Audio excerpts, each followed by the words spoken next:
Welcome back to the Extra Rep Podcast, guys. I'm Josh. I'm Liam. So today, what we're going to talk about is simplifying your results. So probably lately, especially, there's so much crap that we've just seen on social media that's going to give you, 0.2% of the result. And it's not taking into account the 99% of stuff that's actually going to get you there in the first place. So we're sort of going to dive into, what things are completely stupid and what things you just need to dial back down on and focus on. And for a lot of you, this episode's probably just going to be a bit of a smack between the eyes to be like, okay, maybe I'm, worrying too much about this and not worrying as much about that, because these are things that I guarantee you, yes, other things will make really small benefit, but if you don't get these big rocks down first, then, you're just going to keep spinning your wheels week to week and you won't get any results. Yep. So, Liam, what would you say, I guess, the first major rock of getting results is? Okay, let's talk nutrition. The first major rock before you think about what's organic, meal timing, all of this stuff, the special macronutrient split, everything, how many calories are you consuming every single day? I want to hammer this home because the amount of consults I have with people who say, oh yeah, I'm eating really healthy. I have this for breakfast. I have this for lunch. I have this for dinner. Maybe have this for an afternoon snack. And I'm like, yeah. And I was like, how many calories are you consuming a day? Oh, I don't know. Yeah, it's so funny because, and again, this is not us having a go at people, right? This is because we've seen it as coaches time and time again. It is the place where you need to start, right? You could eat the worst diet in the world, right? And if you are under your calories doing that, of course, it would be difficult. Yeah, you still feel like shit. You will feel like shit, but you will lose weight, right? Yep. And for a lot of people, if you're actually fueling yourself with good, nutritious food that's actually, more calorie or less calorie dense, generally you find a lot of those people go, oh, I'm eating more, but I'm losing weight. And that is just because of what you've picked, to eat. So the calorie content is, it's the number one thing. It is really important. Yes, all these other things do play a part. But if we're going to say two main things, calories are king, protein is queen, is what I'd probably say. Yep. So if you just, as someone who just wants to get a bit fitter, wants to lose a bit of fat, if you hit your calories and you aim to hit a protein target, that is going to get you so fucking far. Exactly. And doing it consistently, especially over the weekend, because that is when everyone tends to go the opposite way, or they might think they're eating something healthy, like an acai bowl, and then they're like, oh, I've had 1,000 calories for breakfast, and their intake might be 1,800 throughout the day. Like just paying attention to what you're putting into your body and the actual caloric value and the nutritional value, well, mainly just the caloric value first and foremost, because we're trying to keep this as simple as possible. It just goes so far. Yes, it is shocking to see some things, right?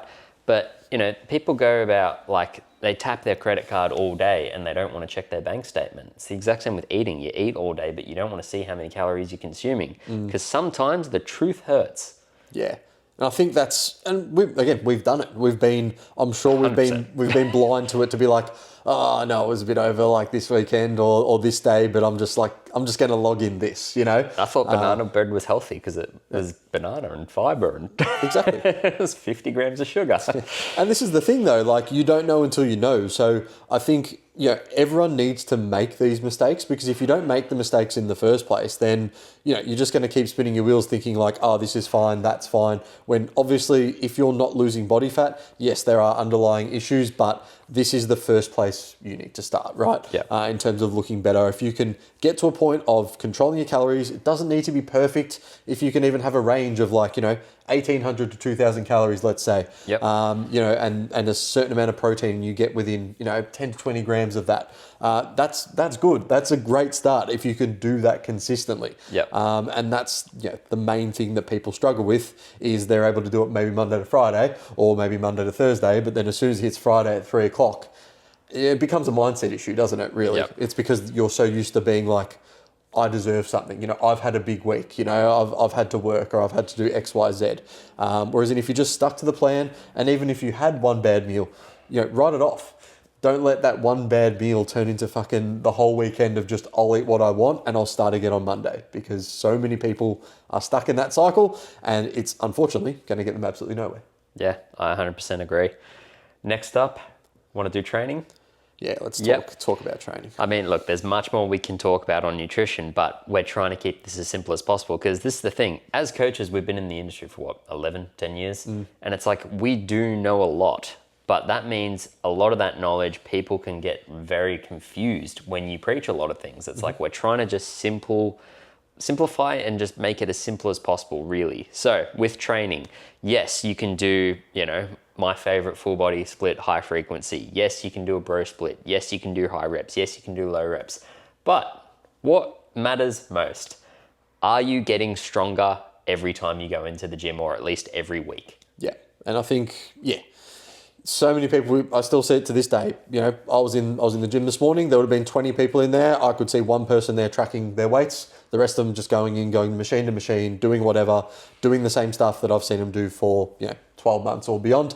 And surprise, surprise, these people also do not change. They do not look any different whatsoever, despite me knowing. I can tell by the way they train and they're consistently coming into the gym. Yep. So it's like, I know they're trying to change their body, right? And obviously, I'll try and help them out where I can. You know the people to pick when you're like trying to help with form or things like that. But even if you're creating your own fucking workout, just track it. Just fucking put it in your notes app. That is the absolute bare minimum that you need to start getting results, because I bet you every single bloke who comes in and benches on a Monday, they know what they bench, right? Yep. But then they'll know absolutely nothing else for the weight of any other machine or program or anything else they do. So obviously consistency is one thing, but if you are not getting stronger, whether that is a tiny bit more weight in the bar or another rep across whatever set and rep scheme you're doing, then unfortunately you're not giving your body the signal that it needs to change and adapt and grow, and that's not going to change your body composition. Obviously, you combine this with the nutritional approach. But if you're getting these two things right, if you're getting your calories in, you're hitting a good amount in terms of a deficit, you're hitting a protein intake, and you are getting stronger in the gym, I'm going to say that gets you 80% of the way there. Exactly. And these are the two things that matter the most in terms of how your body's going to look. How many calories you consume, how many grams of protein you eat, and your training program, if you're getting stronger or not.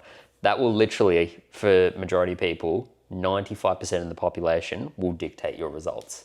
And it's that simple. Like, everyone freaks out about everything else. Is it this specific exercise, this one to my mechanics? Does it have to be unilateral or not unilateral? How many times should I train? How many meals should I eat per day? Like, even going back to the calorie one, it's like, just simplify it for yourself and then get extremely consistent. Because as you mentioned, with that person who goes into the gym or the multiple people are trying to change. They think they're doing everything right with their efforts, with I made this healthy substitute of a swap, could have been more calories. I changed this exercise. You were actually adapting to that previous exercise. You should probably progressively overload multiple weeks on that one. It's like, people are trying to change and they're actually putting in a lot of effort to change. They're just not going in the right direction. Yeah. The effort just needs to go back to, like you said, nailing those basics. And I'll have different clients over different stages of their journey. I've got a new client. I won't say her name, but she's basically was terrified to go into the gym, right? Yep. So what we've started with her is literally just a little circuit in the corner of the gym where no one's watching, and then she's just logging her food in a journal, right? There's no calories, there's no macros, and all I'm doing is pushing her towards, okay, could we swap this for this? Yep. How are you feeling in there? Awesome work. Then we'll start focusing on, okay, let's focus on really getting stronger here. Yep. Let's focus on, getting a second day in the gym. And everyone's at a different stage, of what they're trying to do. You might have someone intermediate where, okay, they've been on this program for 8 months. Yeah, they need to change it. They're not going anywhere, right? But when we bring it back, we need to find where you're at now and basically what's the simplest way to then get you there. And I think steps or activity levels becomes another massive, massive thing, especially because we're probably all more sedentary than ever before with our job. So steps is massive, guys. A lot of you are probably clearing, barely 2,000 steps a day. And this isn't me saying you need to go and get 20,000 steps a day. You don't, right? But you need to find a level above where you probably are now if you're not happy with your body. Yep. Set another 1,000 steps a day, a 10-minute walk, something. I'd say just even if you would condense it all into one period, it's like 1 half-an-hour walk will pretty much undo everything. Yeah. Like, it's just in a day. Yeah, just 3,000 half an hour. Yeah. Just that will undo everything. Yeah. I think the minimum I like my clients to hit, depending on what they're doing, if they're I'm going here, I'm going there, I'm sitting on the train, I can't basically do anything unless it's 6 a.m. or 6 p.m. Yep. and I have to train as well, I'll tell them, if you can, add some extra treadmill in between or just walk around between sets. Yeah. It's so easy to get another 2,000 steps in the gym by just walking around between sets. Make sure you have your towel down so someone doesn't steal your equipment. Yep. But if you're just walking up and down to the water fountain or something like that, that can be really, really easy. But 6,000 is, I think, a real good zone. Just minimum, obviously from a health perspective. And then depending on the person, they're going to bring that up. We've got a step challenge going at the moment, and I think some people are hitting 15 to 20, which is great, pretty mental. I can't even hit 15 to 20 with just work and the way I'm doing things. So you've got to, and that'll affect nutrition. If someone could do more steps, then they can probably diet on higher calories because again, the output is higher throughout the day. So you need to find, if you're an office worker, you might need to suck up the fact that I'm probably going to have to diet on less calories because I am less active. Exactly. Sleep? Sleep. Okay. Sleep's a real big one because I've seen so many issues with so many people, right?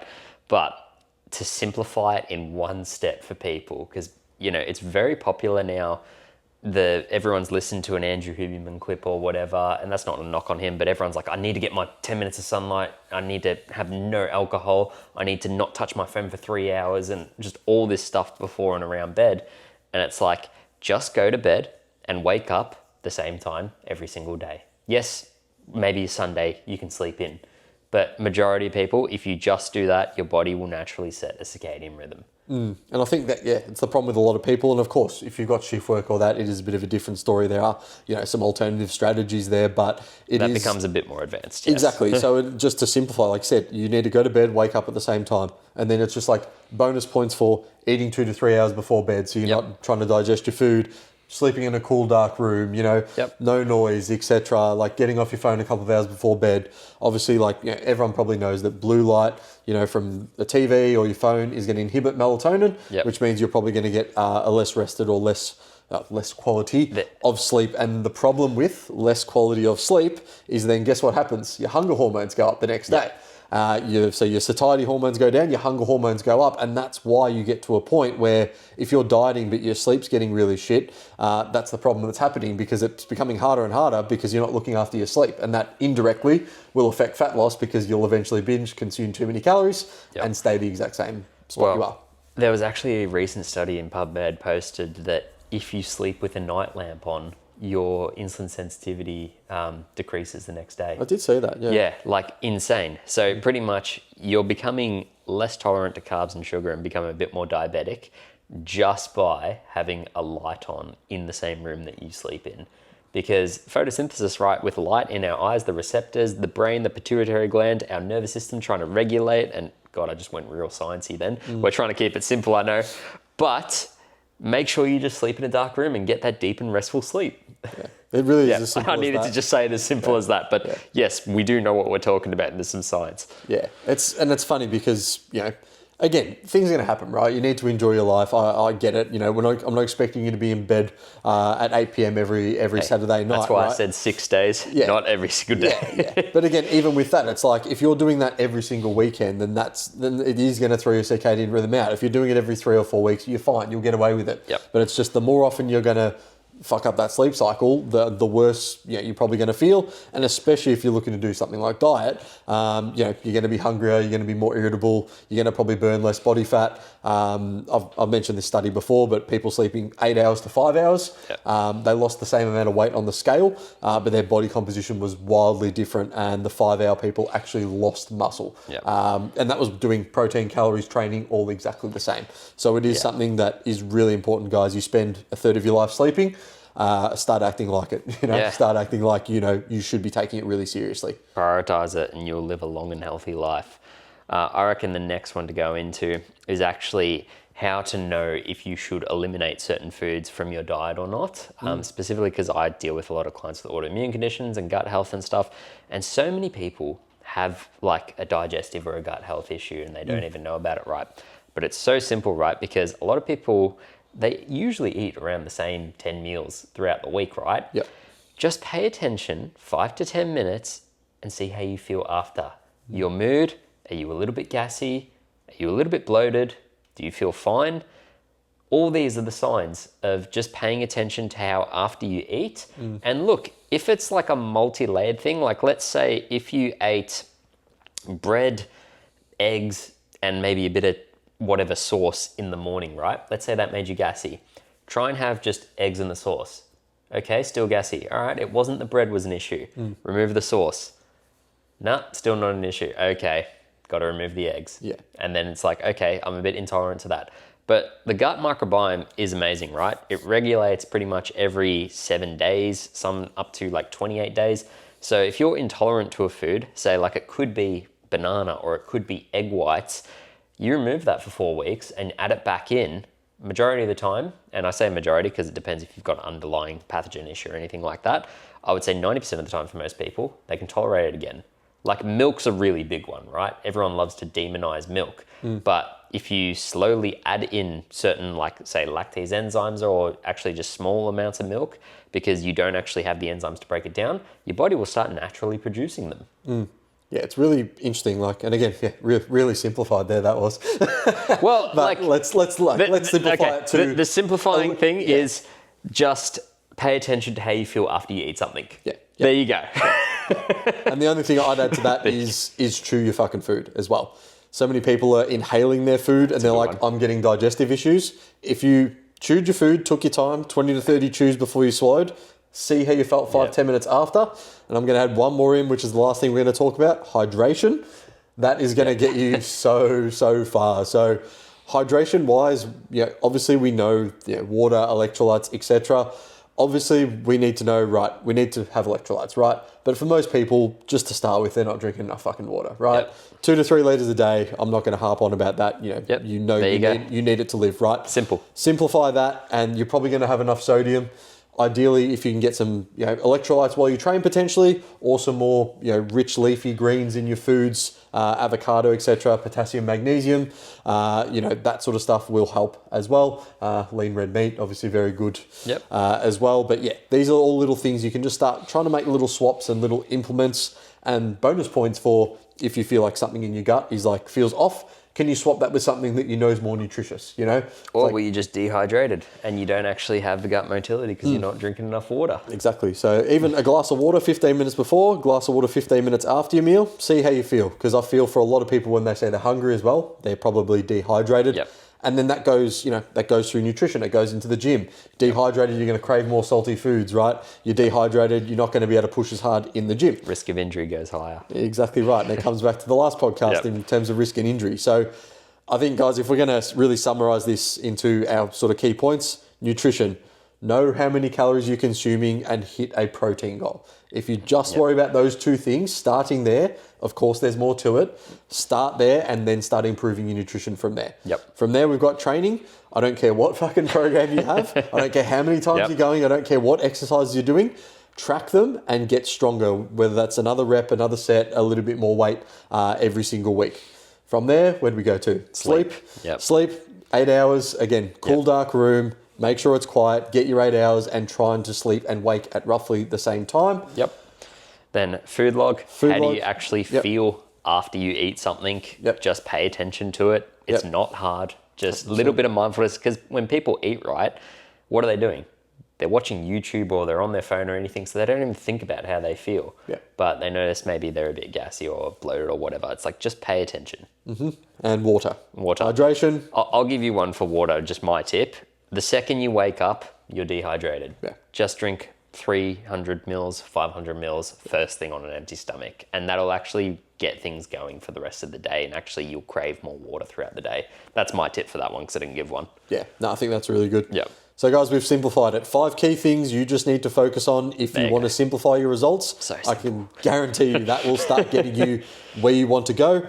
Obviously, like we know, that is just a start. If you want to improve on that and you don't know where to go, you don't know what to do, you're like, okay, where do I go from here? I'm doing this, and now things might have slowed down or these things aren't working anymore. That's when, again, you guys can get in contact with us, me at Action Fitness Nutrition, or Liam at Coach Liam C. Murphy. And again, we can have a quick discussion, see, number one, if we can help you at all. But again, you guys probably just have simple questions that we can probably just answer for free.